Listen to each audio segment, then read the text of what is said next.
Hello, everybody, and welcome to the Multifamily Hangout.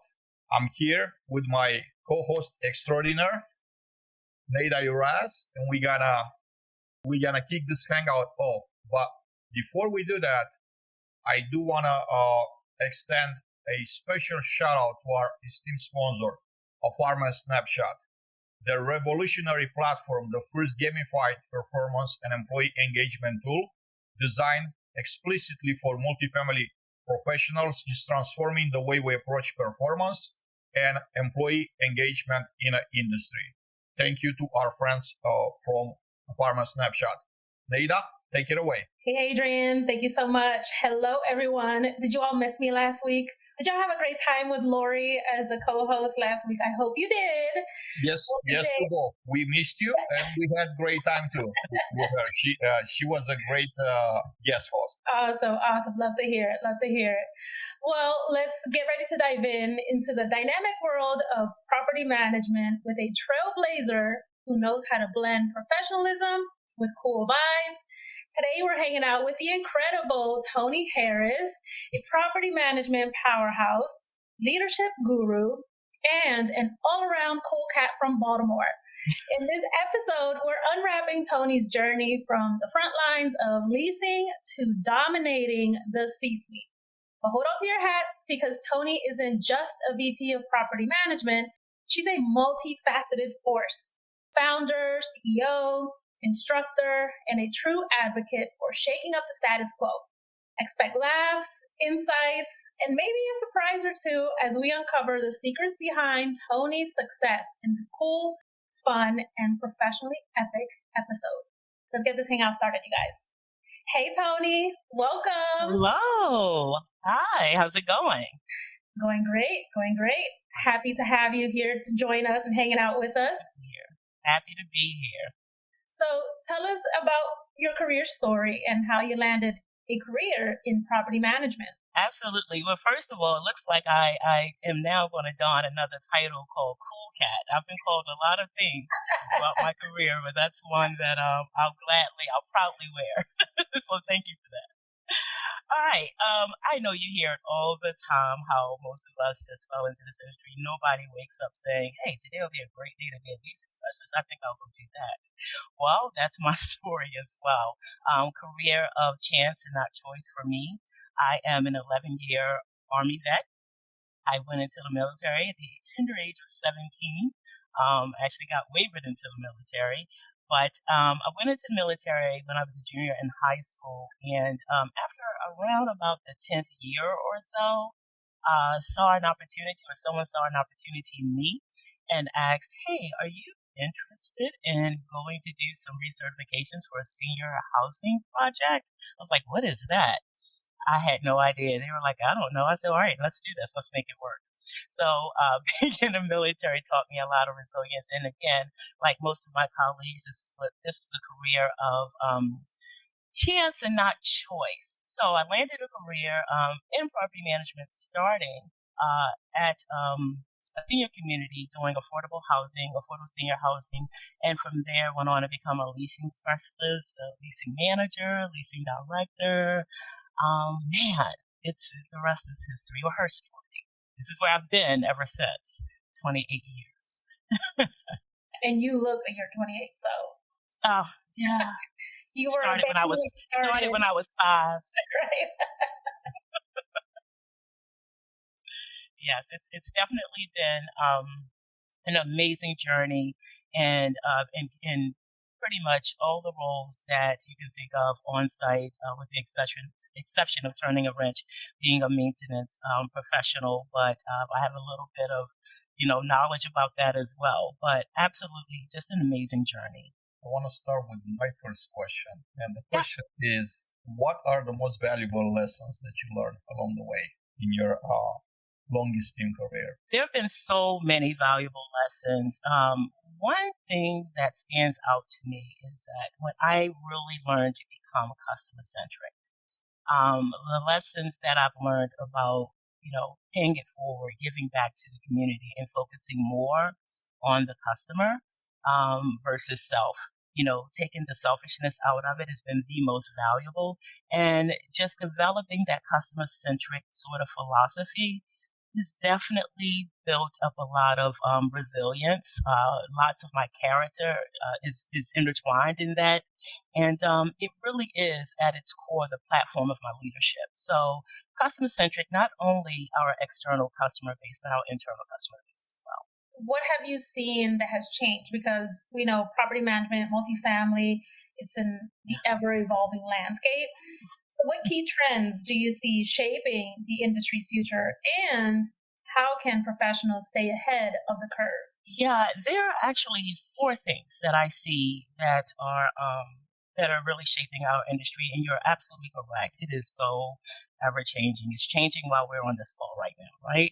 So the one thing that jumps out at me is the changing of flexible and shared spaces. Just incorporating some of those living spaces at the height of the pandemic, we all had to learn how to pivot and go in a different direction. But having shared amenities, shared communal spaces is definitely looking a lot different than it did prior to COVID, prior to the pandemic. People are at home more. They had a change in lifestyle. They have these hybrid work styles, this hybrid lifestyle in general. So definitely changing in that flexible and shared space area. Remote work, that's a great segue into remote work. Listen, everybody wants to work from home. Everyone's like, oh, I can work from home. I can tell you that I am not disciplined to work from home. So that's not my thing. But the remote work impact, being able to adapt to remote work has been a challenge for most. And we thought that at one time that was unheard of in property management because it's such a people-facing industry. But with there being such an increased demand for it, we could be losing out on some really good talent if we really take that off the table, as is one of the things that we offer in this industry. The next thing would be the enhanced customer experience. That is definitely changed. A lot of the technology, the implementation of lots of digital platforms, streamlined communications between the property management team and our customers, our residents. They don't want to come in and hang out and talk to us. They want as hands-free as possible, but we need to still figure out a way to meet their needs and still give them that person to person, that peer to peer, that face to face sort of interaction and that customer experience. And the last thing, and this is something that's not necessarily hit only or that's only for the property management industry, if you will, and that's the health and wellness. Health and wellness, mental health is still, in my opinion, under attack. But it was even more so obvious at the height of the pandemic. So the integration of wellness amenities, beyond offering just a fitness center, offering resources. Someone asked me, why would I offer grief counseling to a younger community if it's not like a senior community? Grief counseling has everything to do, obviously, with the loss of a loved one, but grief counseling is also the loss of a lifestyle. It's a loss of a lot of things. So being able to offer resources in that way definitely speaks to the management practices. It speaks to a lot of things. It's offering, again, the lifestyle. You have to stay informed about industry trends like this. Like, come and hang out with us. This is how we stay connected, right?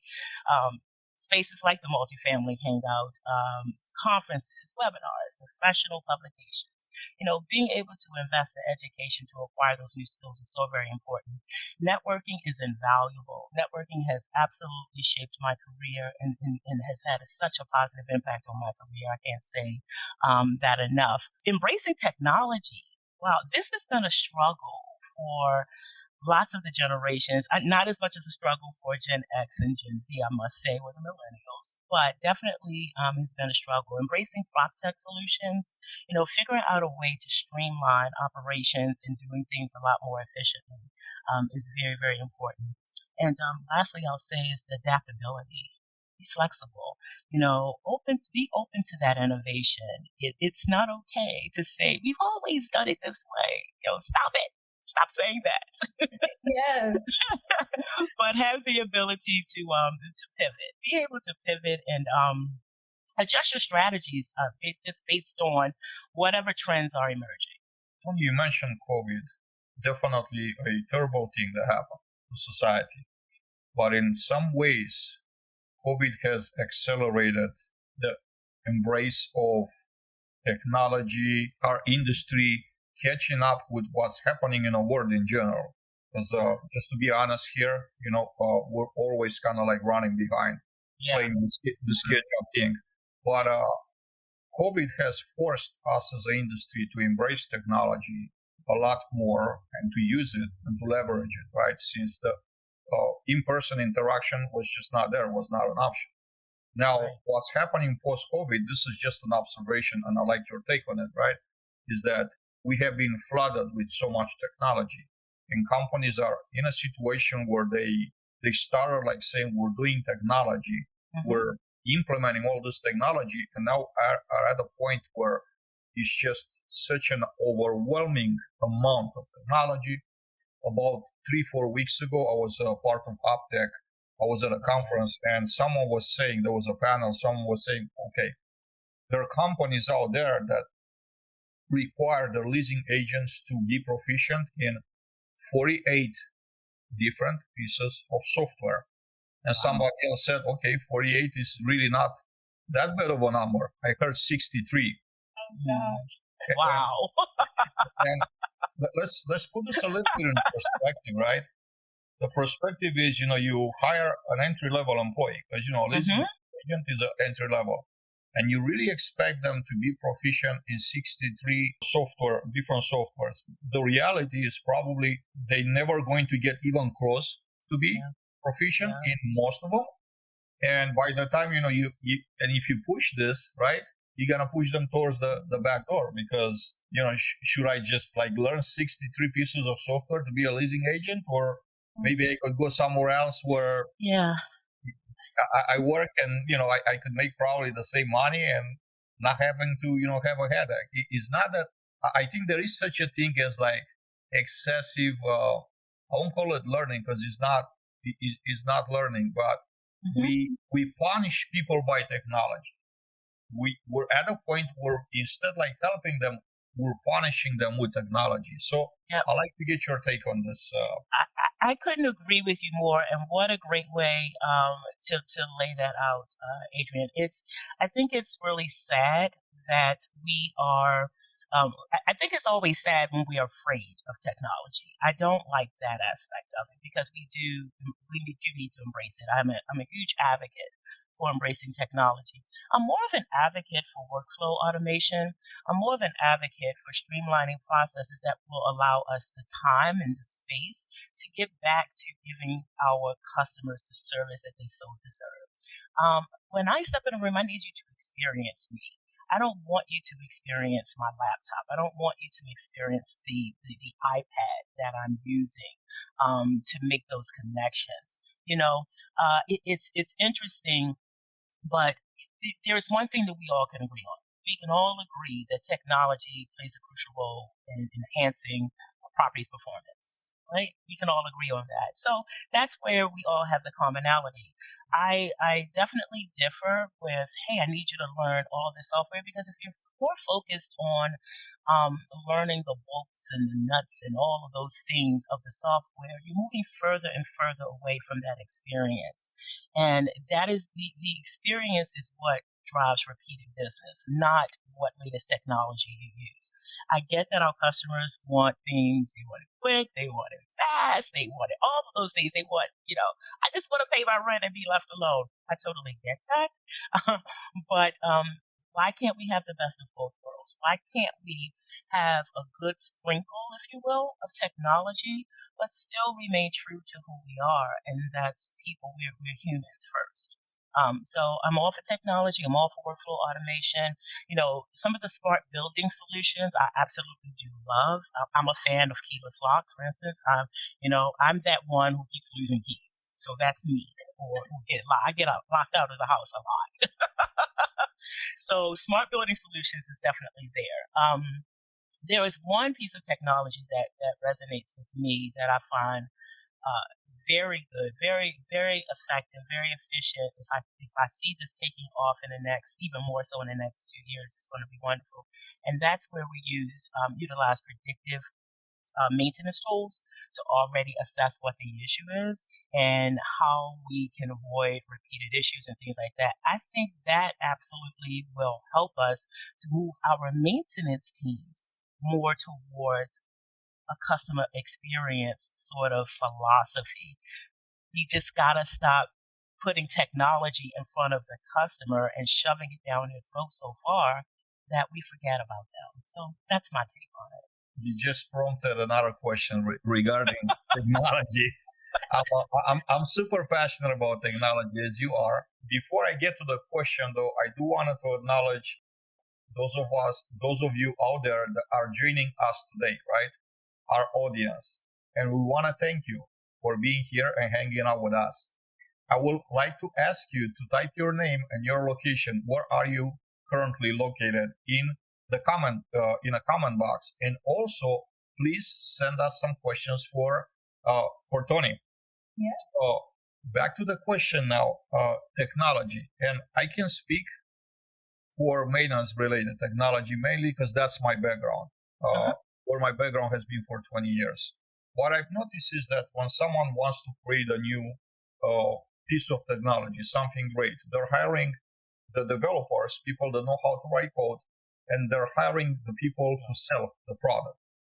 Now, the problem with that is that the end user is nowhere represented in this picture, right? So they're designing a product, trying to guess what the user experience will be. And most of the times, more often than not, they're not right on the money, they're wrong. So this product ends up being sold at the executive level, vice president, CEO of the company, president, and gets pushed back to the site, to the end user, and they're being told, okay, this is a great tool, you're going to use it. And then when they start using it, it doesn't make the most sense, right? Yeah. So here's the low adoption rates, and then here's the struggle, and here's the pain. And again, I go back, we end up like punishing people with technology instead of helping them. I'd like for you to just get your take on this. Do you see this same from where you're sitting, right?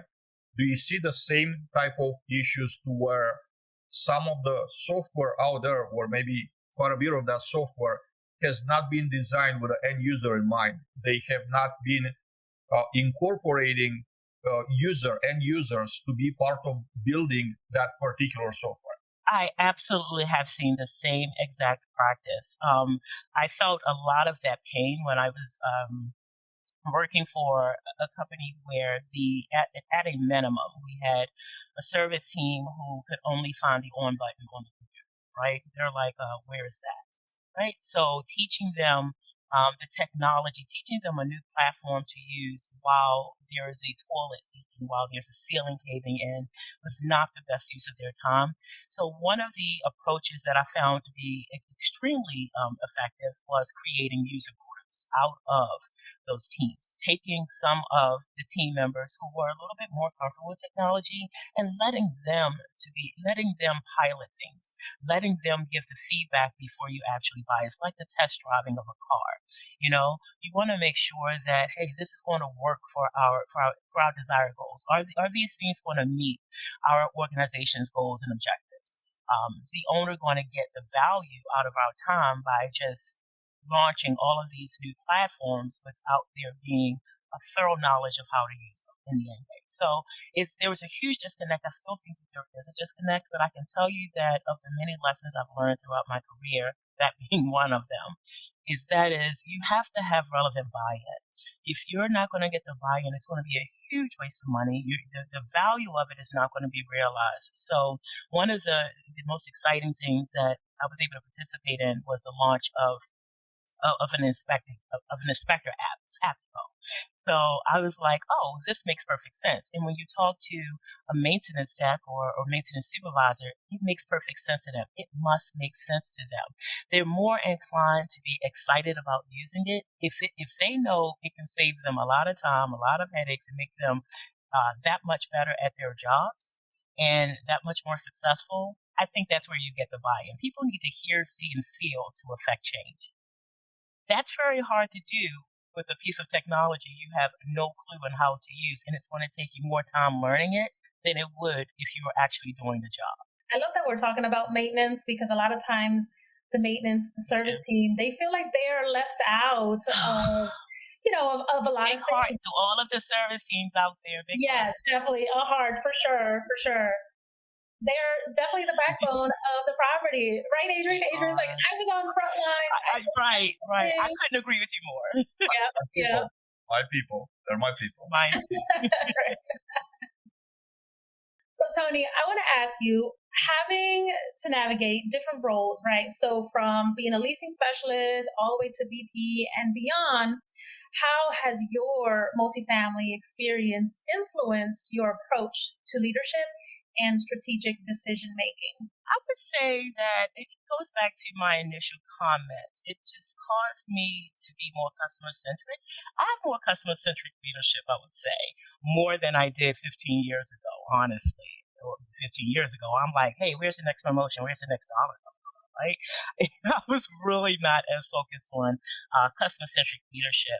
I believe that any professional in this industry who's actually been able to navigate from roles such as a leasing specialist, assistant manager, office admin, maintenance tech, porter, groundsperson, all of those lovely titles, I believe that they have a deeper understanding of the customer needs and concerns. The other thing for me is that it's given me a holistic understanding. When you first come into this industry, someone, especially as a leasing specialist, someone says, hey, we have vacancy, go lease those apartments. And that's the end game, is to get the commission and get somebody moved in. You date them, take them to Chick-fil-A and you drop them. And now you live in our communities, right? No foul against Chick-fil-A, guys. Right. Don't take that. But being able to move through the various roles within the industry has definitely given me a more comprehensive understanding of different aspects of property management overall. So there's that holistic understanding. The last thing I would say, I said it earlier, is the adaptability. Being able to be adaptive and to different things, and my innovation. I believe that leaders who also navigate different roles, but once you've past the property manager, you're like, okay, what is the next thing? The next logical thing to most is to become a regional. That's not necessarily the case. Sometimes it doesn't look like a set of stairs. Sometimes it looks like a little bit of a roller coaster. But the adaptability and the innovation, that has given me more of the openness, I would say, to industry trends, embracing what, we were just talking about, the technology, the shifts in market. Oh my God, the market shifts that happen in this industry. It's insane sometimes. And of course, where we're advancing at with the technology. Yeah, I see that we started having questions from the audience.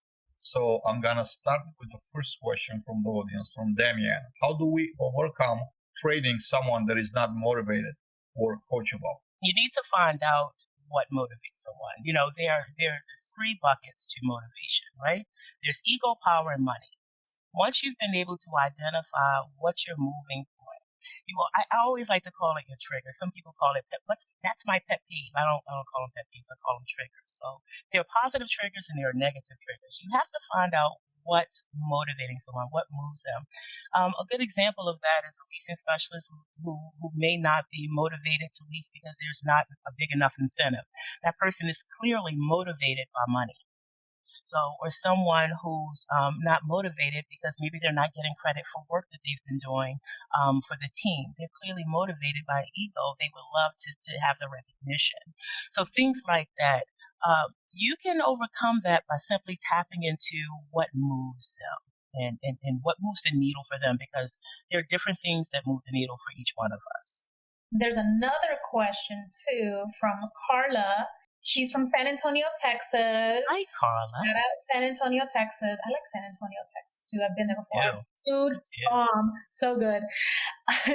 So her question is, how can we effectively dismantle the barriers between departments, fostering collaboration for the optimal implementation of technologies And this includes integrating input from on-site teams and end users. The barriers exist when you're creating the barriers. You have to identify where those bottlenecks are. Again, what works very well is creating work groups, creating task force.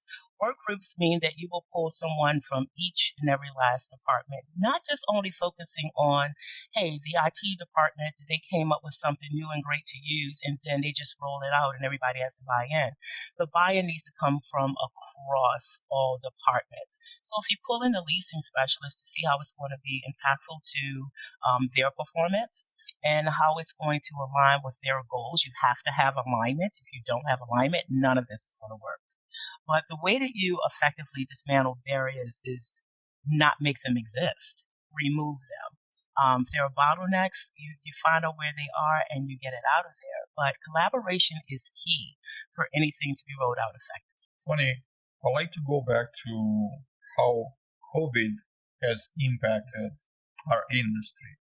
And I want to be specific to people. During the lockdown times, most of us ended up being at home, spending more time with our loved ones. And we actually discovered that we like that. We like to be home with the families more. We like to Some of us. You only speak for okay. Not excessively, because right, there's that part. I actually have stories of individuals that are close to me. They ended up like spending way too much time at home, and they literally were about to, get a divorce. It's something totally new, spending 2-3 hours a day to spending 20 something hours a day together. Yeah, you've been together maybe for like 10, 15 years. Yeah. Not that easy to, I'm out of here. have that type of change. But in general, people have discovered that, hey, and they started appreciating more. They've seen loved ones, friends that, got affected, or maybe they just passed from the virus. And when you're in a situation like that, you put things into perspective and you start valuing different things a different way. The post-COVID situation is that people are not so much in a hurry to go after a job. They're not just going to take the first opportunity that comes their way. They're thinking it through. They're taking in time, making a judgment. It's not as easy as hiring people like it was before. They rather take their time to make sure the right opportunity comes their way. This is one aspect. And the second aspect is, I'm positive, I'm very convinced of this, for the rest of our lives, us that we're here in the audience, we're going to have an issue of labor shortages, because businesses in general worldwide are growing at a faster pace than the population of the world grows. So it's always going to be a shortage. So with these two components in mind, the fact that businesses are growing, population doesn't keep up with that.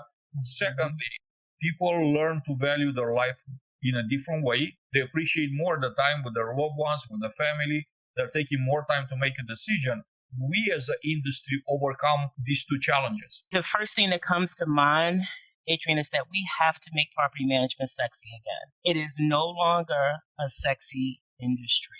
We love things that are attractive, that are sexy. We're drawn to it, right? So today's talent, they're looking for something new and exciting. Hey, I haven't run across anybody, I've not met not one person who will say, hey, sign me up for burnout, sign me up for being yelled at by residents, sign me up for long hours. I don't know anybody like that. So we have to make this an industry of choice. We can't, if you choose a career in property management, you're like that much better for it. You can't let your career choose you. And that's how I see this industry. We're coming up with creative things to incentivize new talent, like the hybrid, like a hybrid work environment, flexible work schedules, being flexible, having that adaptability, making it a culture that is, I feel good when I go to work. Yes, there are going to be some days that are going to be harder than others, but guess what? This is an absolute fun place to be. No one wants to work at any organization where they're constantly looking over their shoulder. They can't sleep at night. They're always answering the phone, and it becomes thankless. That's where we're going to hit a brick wall.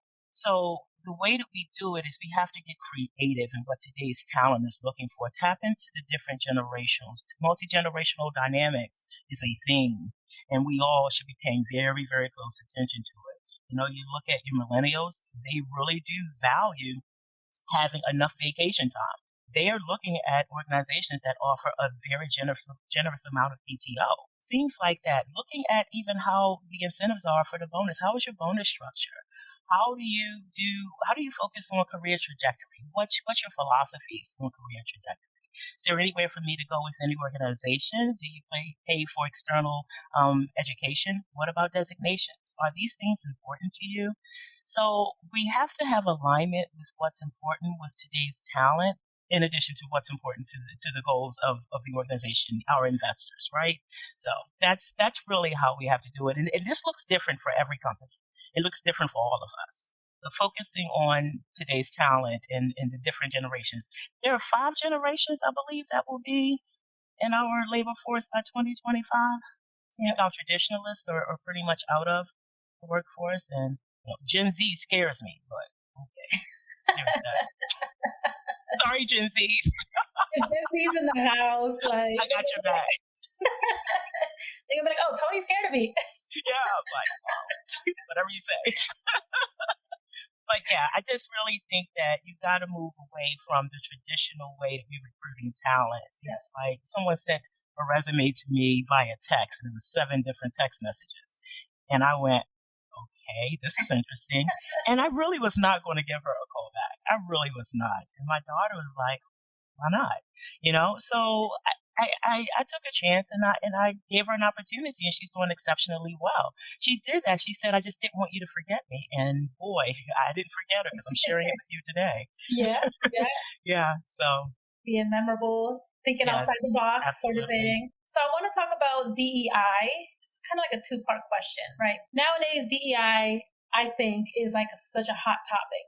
Everyone is talking about DEI, and there's mixed feelings around DEI. Is it just a checklist of different check boxes to check off for a company so that way they can look appealing and sound as if though they are being inclusive? Yeah. Or are they really for sure, being inclusive? So my question to you is, what are your thoughts around DEI today? That's the first part. And then the second part of that is around DEI is what initiatives have you seen or implemented to create more inclusive communities or workplaces? It is something that is very important to me. I feel very strongly that DEI is important for business. It is not just a check the box. It is definitely a process. And it's a process of taking a look inward before you go outward. And that is the part that a lot of organizations tend to miss, right? So we kind of think that, okay, and Nada, you said it beautifully. We kind of think that, okay, because we focus on DEI, that's going to make us more of an attractive organization to come and work for. Well, not necessarily. If you say that you're focused on DEI, how inclusive are your policies and procedures? Making sure that you're updating your company policies to be very inclusive. Are you using the right language? Think about how outward facing you are, even when you're trying to attract talent. By having something on your website, something as simple as saying, hey, fax your resume. Which generation are you speaking to when you tell someone to send a fax? I mean, we have to think about things like that. It's the littlest of things that we don't take into consideration. So DI is extremely important. I believe that we need to create the space for people to come to the table being their authentic selves and allow opportunities in areas and for whether it be an opportunity to lead that task force of technology that we can't get people to buy into. Maybe there's an opportunity there, but by staying adaptable and through it, just throughout all of your activities, everything that you do pretty much. The promotion of inclusive values. It's one thing. Someone said, oh my God, if we were to celebrate every national day, we'd be celebrating every day of the year, like National Ice Cream Day and it's National Wear Black to Work Day or some craziness like that, right?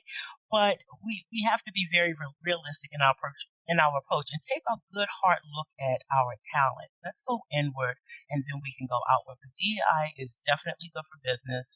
It's definitely something that we should all be doing to promote those safe spaces. Access to C-suite executive opportunities should always be there.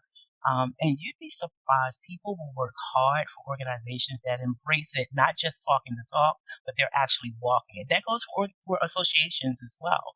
Not just saying, I have a DI platform and there's no action behind it. They want to see what are you doing to move the needle forward in that space. Toni, you mentioned different generations, like 5 generations we have in our workforce. From your vast experience in an industry and from your life experience, right? You mentioned that you've been in a service, and by the way, thank you for your service. That's my honor. We appreciate that. What are some very powerful lessons that you could share with the younger generations, those that are about to enter the workforce? And the second part of the question is specifically for what would you advise them specifically for property management industry? Raise your voice. Use your voice. Find your voice and use it. You have a lot to say. We need to hear it. And for those who are actually leaders of that generation, please give them the space to use their voice. Not creating a space for ideas and opinions about how business is going and what our customers are looking for is not going to end well for business, and especially in this industry, because we could have there are so many things that they're in touch with. Gen Z is our society generation. They believe in things that are going to help society, that's going to be good for mankind overall, right? So the feedback that they're getting from our customers is extremely valuable to any organization's goals and objectives. But allowing them the space, create these spaces, create work groups, create social groups outside of the workday, have things that are incorporated in the workday that will give them the platform to speak on things that they're very passionate about. Don't stifle their passion. By stifling passion, you're leaving a lot of dollars on the table. I love the ideas, and I love having idea factories. Have an idea factory once a week. Call it Idea Friday or Fantastic Friday. You just bring it all to the table. There's a no judgment zone here. But by putting up barriers of judgment and you can't do that and you can't do this and all the rules and the regulations, oh my God, we create a world of can'ts and no's and won'ts. You got to stop that. Because those are the barriers that they're going to go running for the hills. They're going to start with your company. They're going to see all your policies and say, I can't do this, or I can't do that. Nah, you can't do that. And they're not going to stay. It's going to be turnover ongoing. But create the space and just the opportunity to allow them to lift their voice. And for my Gen Z generation, don't be afraid to lift your voice. And I think that's what I appreciate about Gen Z is that they are not shy about speaking up. They will speak up. If they do not agree with something, they will say something. And one thing that they are doing is they're job hopping to find that right fit, which for the boomers and, even before millennials, even like millennials and before, those generations kind of look at a job hopper in a negative way, but Gen Zers are changing that, where it's normalizing being a job hopper, which nowadays is like, okay, you're job hopping. I'm looking for the right fit, the culture fit, or better money. That's what they're doing. And I think companies need to keep up with that, because if not, like you said, they're going to lose dollars, people, and they're not going to be as attractive. Yeah, absolutely. And as a mom of a Gen Zer, I love giving her the space to tell me what's on her mind. Many days, my daughter, it's funny, my 27-year-old told me one time I take up a lot of space. So I was like, what does that mean? I can actually use this in a classroom. Tell me, what are you thinking? Right? She's like, Mommy, you take up a lot of space.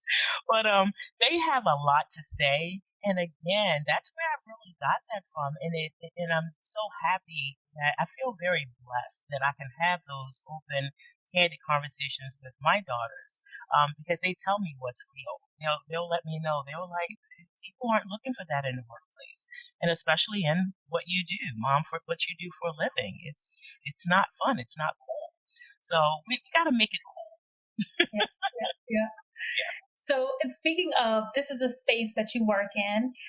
You also are an active member of industry associations. I am. You facilitate, and you definitely are very, very involved in that.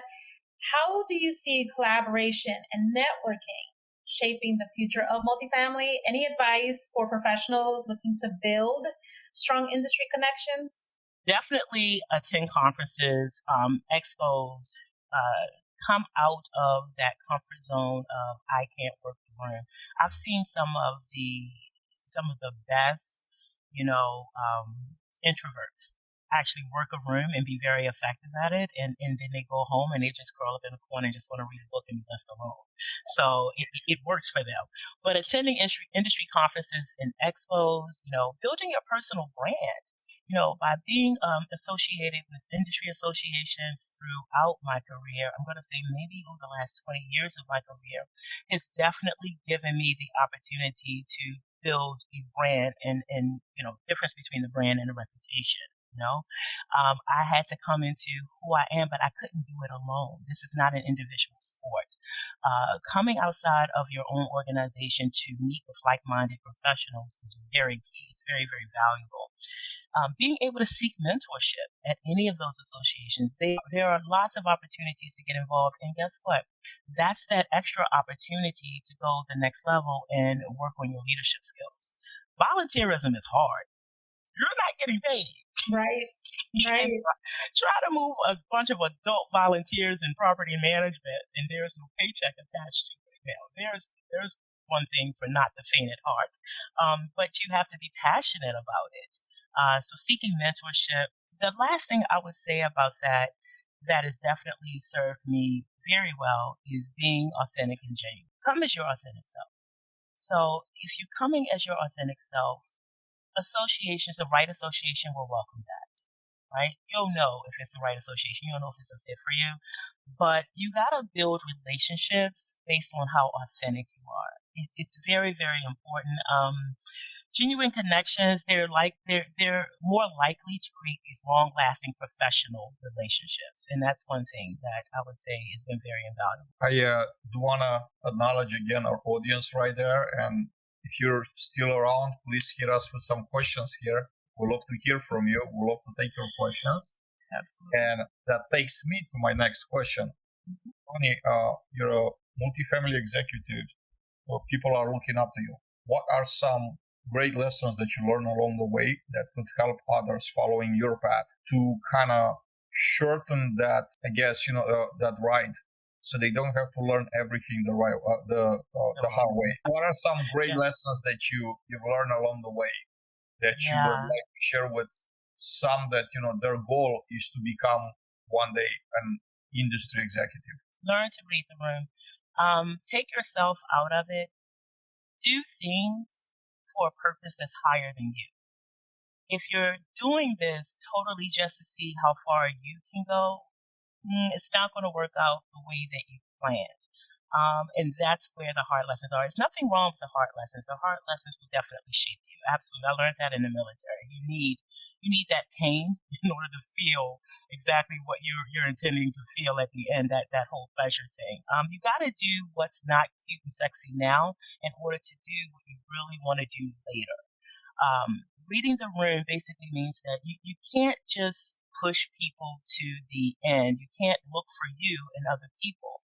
You may be one who love to stay until 7, 8 o'clock at night, just getting it done. You can't get angry at your peer because they have a family to go home to, and that's not what they're going to do.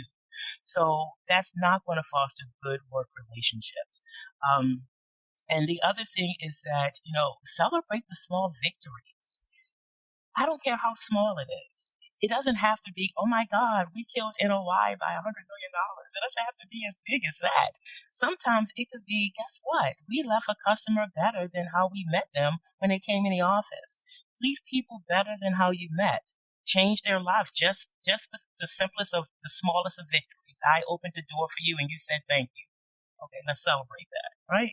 But it's the smallest things, and just don't look for, just don't look for you and everybody. Yep. Authentic leadership. So true.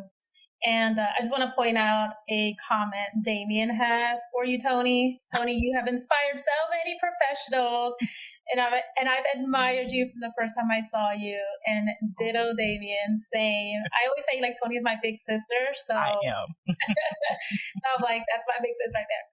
So Toni, we talked earlier about how things are changing, right? Things have changed a lot within the last few years, and my question to you is, first, I want to point out it's a gig economy nowadays. People are working contracts. They are, working just different ways. People are no longer, that W-2 employee is slowly becoming unappealing to people. People want to contract work. I can work for you for 6 months. I can work for a year with you and then kind of move on from there. And I'm a 1099 employee and I'm totally okay with that.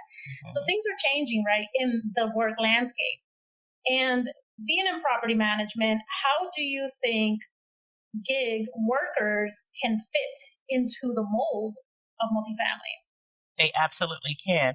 Multifamily is the best way to entrepreneurship. We all know that. There are so many facets to multifamily that will put us on the path of entrepreneurship. One of the things I just posted on my LinkedIn is that when you can't find a clear path, you need to create it. I find that bringing your passion, that goes back to how authentic you are and how genuine you are. You can take something that you're extremely passionate about and that you need to wake up the next day doing. That's how you know it's your passion. You can't exist without this one thing in your life, and you can incorporate that into multifamily. So you can actually carve that out. For me, it was education.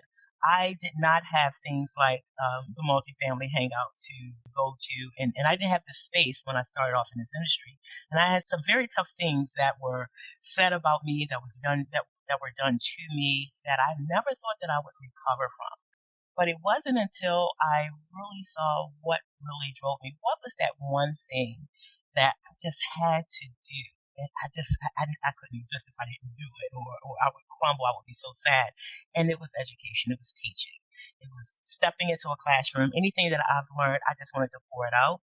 So that gig worker, there's a space for you here. You don't have to say, hey, listen, I want to do my own thing. Well, you can carve your own path in multifamily, because there are some investors who are actually looking for someone who is, maybe you're just on a short term. Maybe this is something that you're not looking to do 5 years down the road, but you can give that level of commitment. And I know it's scary when you hear things like that, but it's absolutely not, because taking someone's passion and incorporating it and aligning it to a company's goals and objectives is a beautiful thing. I just think there's so much value there.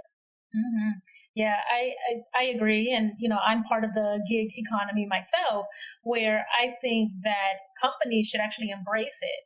There are people nowadays with side hustles. Like, maybe I work my 9 to 5, but on the side, I'm a photographer.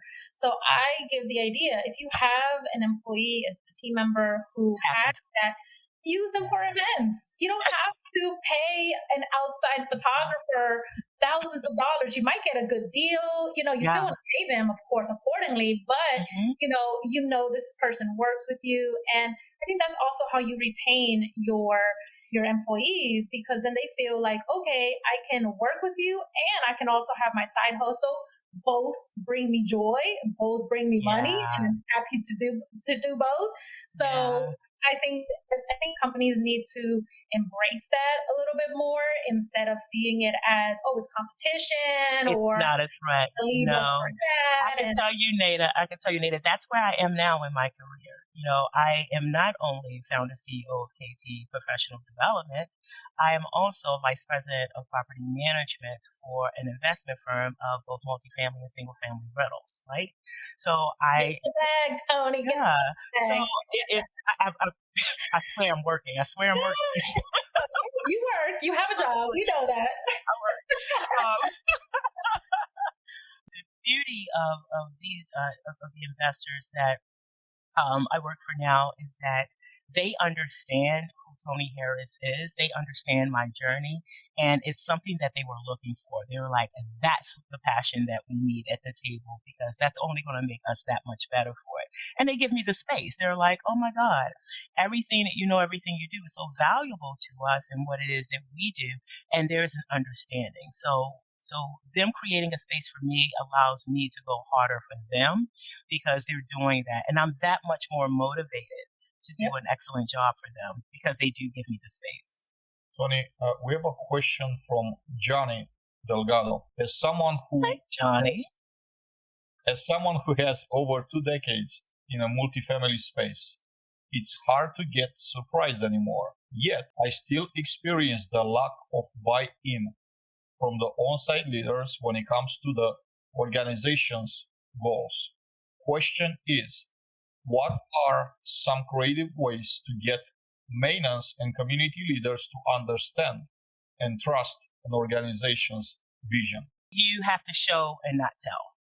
You can put your vision, your mission statement, all of those core philosophies, you can put it in paper, you can put it on a little pocket wallet card and make them remember it like we did in the military, our 7 general orders. You can do all of those things. You can push them to commit it to memory, right?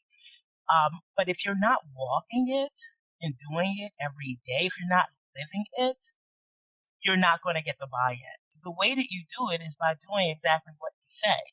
So if you have 7 core values, then you have to live those 7 core values. It doesn't matter what the words say. Actions is really what's going to move me. So Toni, I am all about fun and everything, but for you, if you could have a theme song for your multifamily career, what would it be and why? Wow.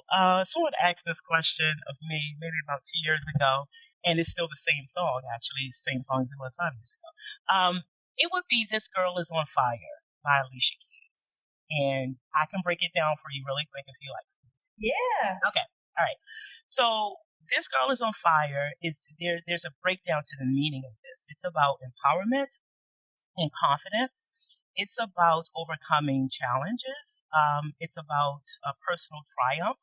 So when you think about it, the lyrics are actually embracing someone's uniqueness and individuality. So the girl on fire, she's not afraid to be herself and stand out from the crowd, right? I'm not afraid to be different if you haven't noticed. I'm not afraid of that.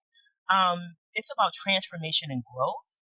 And it is about positive vibes. So I encourage you, listen to the song.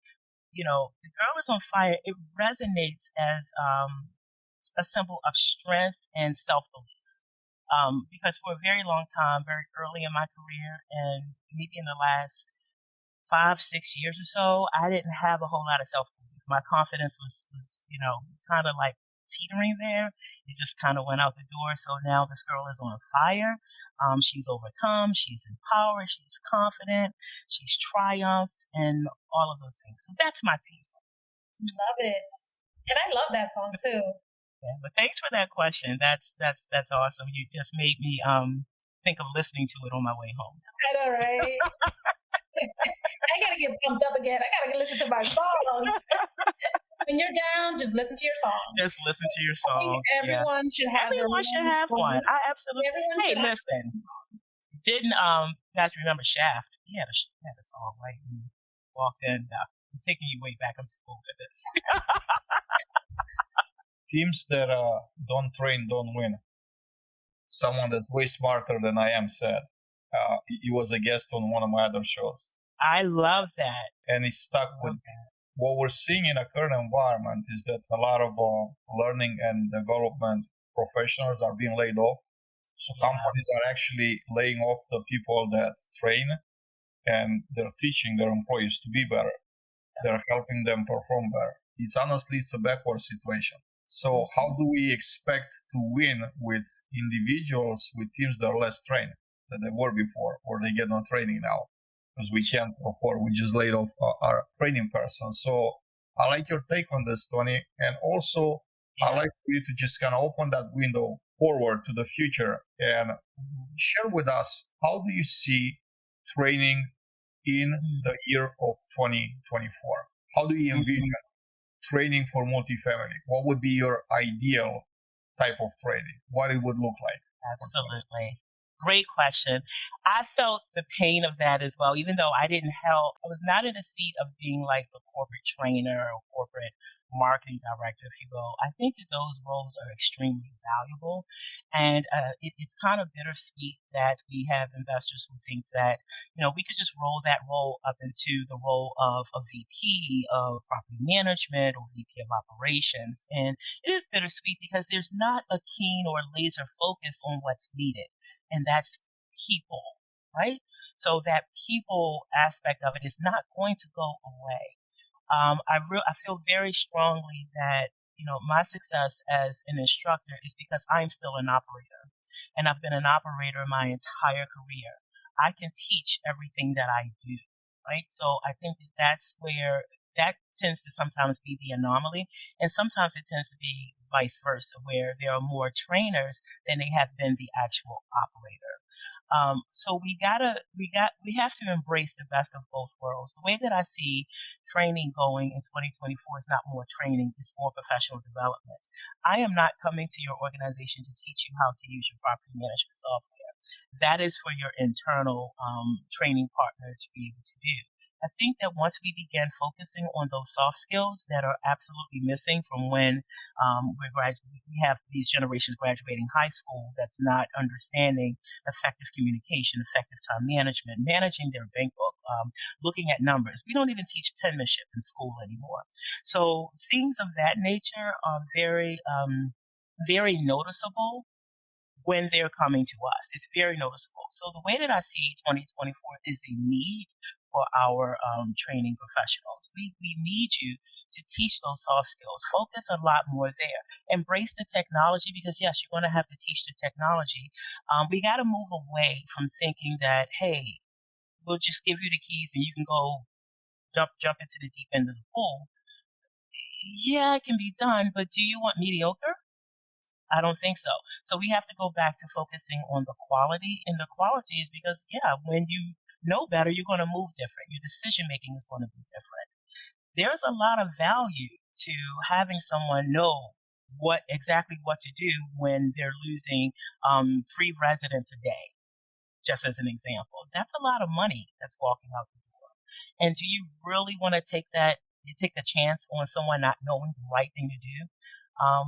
We live in a very litigious society, and I could see all the lawsuits coming out of that if someone is not having the right conversations with customers and things of that nature. So there's a huge need for professional development, and I hope we embrace it. I'm looking forward to doing it. I'm looking forward to doing that in 2024. And you are definitely the one to do it, Toni. We're going to do this. We are going to do this. We're making property management sexy again. There we go. There we go. And that is hashtag Toni Harris right there. Yes, it's definitely a needed role at all. Yes. Possible. You've had an extensive career. Tell us about your most fun, your memorable, your favorite memory that you've had. I learned it was when I developed my love of maintenance, and I developed a little fondness of the maintenance role. I just become a property manager at an 800-unit community in Reisterstown, and the team just really, they weren't vibing, they weren't getting along. There was that infamous line in the sand between the office and maintenance, and there was a lot of resistance with new policies and the way that we were doing things. And I just came up with an idea. I said, hey, let's do a transformation day or turnaround day. And I realized, like, what is that? I said, let's bring maintenance in the office and let the office go out and run tickets. And everybody freaked out. They were like, oh, we don't want to do that. I said, no, we'll make it fun. Turned it into a team event. And we did it, middle of October. Weather was amazing. And the team actually thought that I would just delegate the workout, but I indeed was a player. I went out and I ran tickets. And it's where I learned how to run a K50.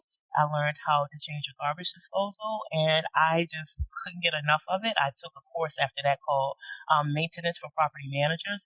And interestingly enough, the one of the maintenance techs who he was so excited to put on a shirt and tie and come in the office and answer the phone, he left maintenance and went on to become a leasing specialist. He's a property manager now. So I found that to be a very interesting event. It was fun, it was exciting, but it was a turning point for me because that's where I learned you have to respect all roles in order to foster a team of collaboration. Once again, there's no one better than a team, no one higher than a team, but it built a huge team environment. After that, we all went out, had happy hour, we laughed at the things that we saw, and we were that much more appreciative of each other's roles at the organization. So it was fun. We talked about leadership, not in a specific way, but you did mention, Toni, that you're also the person that does it, right? There's a lot of literature that's labeled leadership literature. For the lack of a better word, right? It's a multi-billion-dollar industry, right? Mm-hmm. For a lack of a better word, there's so much of it that's, I'm going to use two letters, and the first is B, the second is S. And people fell for it. It gives people, I think, false hope. It's not in touch with reality, and it's done by people that don't have anything to show for when it comes to leadership. Like their profession, their only profession is to write books about leadership. And how can that? And some of them are very famous. They're probably. I was going to say they're very successful. They're very successful, like in that business of writing books about leadership. Mm-hmm. Without actually being. And I used to tell a friend, I used to share, I will follow a politician to fire. While I don't have much use for a person that's never done it, or they're not doing it. They don't have anything to show for in a real world. What is the value of actually doing it and showing versus just talking about a certain, whether it's leadership, but leadership in general, because people are looking up, they're inspired. They want to become leaders. Their leadership is kind of like a hot topic, has been and always is going to be probably for the rest of our lives. It absolutely is. For me, it becomes authentic leadership. I think that there is more value in authentic leadership than there is just in leadership in general. I don't believe that you need to be in a leadership role to be a leader. I think that when you can sit in any seat, in any room, and exude leadership. It's one of the things that I learned very early in my regional career is I had to learn to lead from behind. I wasn't very good at that starting off. I didn't know the value in putting your team up front and letting them shine. I really didn't. And one of the things about me today as opposed to then is that I live in my truth. So I exude authentic leadership. I know what I know, and what I don't know, I admit I don't know. So I believe that in taking the position of, listen, we are doing this together. And once again, my core philosophy is show, not tell. There are so many opportunities that leaders could take in bringing their teams along if they were just their authentic selves. If they showed that it's okay to make a mistake. I believe in fostering an environment of failing forward. You're going to make a mistake. We're not always going to get it right, but we're in this together. So I could write a book on that. I could spend some hours writing a book on that, some days writing a book on that, some years writing a book on that, or I can actually do it. I prefer to do it. So I just believe in being authentic, and authentic leadership works for me. I think we'll buy that book, Toni. So you got to start to get the writing. In the comments, Desiree asked, where can she find the course? I think she's talking about the course, the maintenance for property managers, when you were having that. I found that course many, many years ago. But if she connects with me on LinkedIn, I can point her in a direction, give her some excellent resources for that. Toni, it's been such a pleasure to have you hanging out with us today. Share some of your wisdom with us. Any closing thoughts, anything that you want to share with us, with the audience, that you didn't have an opportunity to say, or maybe answer a question you wish we would have asked and we didn't? I have no questions that I wish you would have asked, but what I will say is everyone that you touch, I just encourage everyone out there, think of the worst day that you've had and do your best not to be another person's worst day. Do your best. That contributes to such a positive work environment. Once again, we don't always get it right. Create those environments of failing forward. It's okay because the lesson is in the pain. The pain is in that lesson. And it's one band, one sound. One band, one sound. So, but this has absolutely been a pleasure. I just want to thank both of you for creating this space for good old little people like me to come on and lend my voice and to share my experiences. The best is yet to come. I'm in the best season of my career, and I am happy to be hanging out with you, and I hope to hang out again with you soon. It was such a pleasure, Toni. I enjoyed it. Pleasure is mine. Any conversation with Toni, you're always going to leave inspired. You're always going to leave just full of energy, re-energized. I mean, Toni just has that effect. We have a lot of fun. Come to the classrooms. Don't be afraid of the classroom. Yeah, and how can people connect with you for these training opportunities? Sure. LinkedIn. I teach for the beautiful Institute of Real Estate Management as well as for National Apartment Association. I do teach designation courses. I teach courses that you can take to obtain your CPM designation as well as the Accredited Residential Manager designation, certification, if you will. And I also teach the CAM and CAPS courses through National Apartment Association. So you can always catch me hanging out in the classroom there, but feel free to check me out on LinkedIn. Let's connect. Let's have some good conversation, get good dialogue. I love the network. And I hope to see you at a conference soon, really, really soon. So, Toni, thank you again for being part of our platform today, joining us on the platform. I also wanted to thank our partners and friends from Apartment Snapshot for powering this podcast and making it possible. For everybody that hung out with us in our audience today, we thank you very much for your questions, for your comments, for just being here with us. I know it's hard to break away on a Thursday afternoon when something might be burning on your property out there, but you made time. You had someone calling 911 for you, so you could be here with us today. Thank you all very much, and we hope to see you back here next week. Nada, how about the next guest? How about producing our next guest? Yes. Next week, you guys are in for a treat. She is another multifamily professional. She's in workforce development. Her name is Candace Manning, and Toni and I know her very well. She has a wealth of knowledge. She also loves, breathes, eats, sleeps, everything training, and she has really done some really awesome things out here in the DC, Maryland, Virginia area. So I'm excited just so that everyone can just hear from Candace, learn from her too, and connect with her. So, and next week, that will be our last episode, you guys, for the year. After that, we're taking the 2-week break so that way we can allow everyone to enjoy their holidays with their families. I know it's traveling season, vacation season, and all that. So, we'll be back in January after next week. Bye, everybody.